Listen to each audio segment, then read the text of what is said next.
Common trinket ಹಾವು ಪ್ರತ್ಯಕ್ಷ ಸಂರಕ್ಷಿಸಿದ ಯುವಕರು.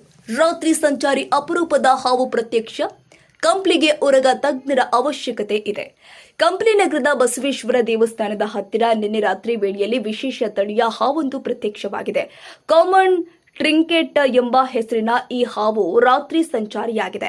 ಇದು ಎಸ್ ಆಕಾರದಲ್ಲಿ ತಲೆ ಎತ್ತಿ ದಾಳಿಗೆ ಮುಂದಾಗುತ್ತೆ. ವಿಷರಹಿತ ಹಾವಾಗಿದ್ದು ಆತಂಕ ಪಡುವ ಅವಶ್ಯಕತೆ ಇಲ್ಲ. ಹಾಗಂತ ಸುಮ್ಮನೆ ತೊಂದರೆ ಕೊಟ್ರೆ ಅಥವಾ ಬೆದರಿಸಿದ್ರೆ ತನ್ನ ದೇಹವನ್ನ ಎಸ್ ಆಕಾರದಲ್ಲಿ ಸುತ್ತಿಕೊಂಡು ದಾಳಿ ಮಾಡುತ್ತೆ. ಹೆಚ್ಚಾಗಿ ಪ್ರಚೋದಿಸಿದಾಗ ಕಚ್ಚುವ ಸಾಧ್ಯತೆ ಇದೆ. ಈ ಜಾತಿಯ ಹಾವು ವಿಷಕಾರಿಯಲ್ಲದ ಕಾರಣ ಮಾನವರಿಗೆ ಹಾನಿಕಾರವಲ್ಲ.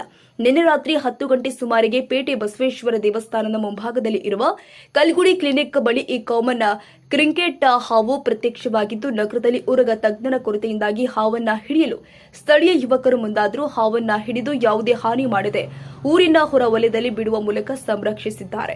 ಮಳೆಗಾಲದಲ್ಲಿ ಹೆಚ್ಚಾಗಿ ಹಾವುಗಳು ತಮ್ಮ ವಾಸಸ್ಥಾನದಿಂದ ಹೊರಬರುತ್ತೆ ಹಾಗೂ ರಾತ್ರಿ ಸಂಚಾರಿ ಹಾವುಗಳು ಕೂಡ ಈ ಸಮಯದಲ್ಲಿ ಹೆಚ್ಚಾಗಿ ಕಂಡುಬರೋದ್ರಿಂದ ಹಾವುಗಳ ರಕ್ಷಣೆಗಾಗಿ ಉರಗ ತಜ್ಞರ ಅವಶ್ಯಕತೆ ಇದೆ ಹಾಗೂ ಸಂಬಂಧಿಸಿದ ಇಲಾಖೆ ವತಿಯಿಂದ ಹಾವುಗಳ ರಕ್ಷಣೆ ಕುರಿತು ಜನರಿಗೆ ಜಾಗೃತಿ ಮೂಡಿಸಲಿ ಅಂತ ಸಿದ್ದಿ ಟಿವಿ ಒತ್ತಾಯಿಸುತ್ತೆ.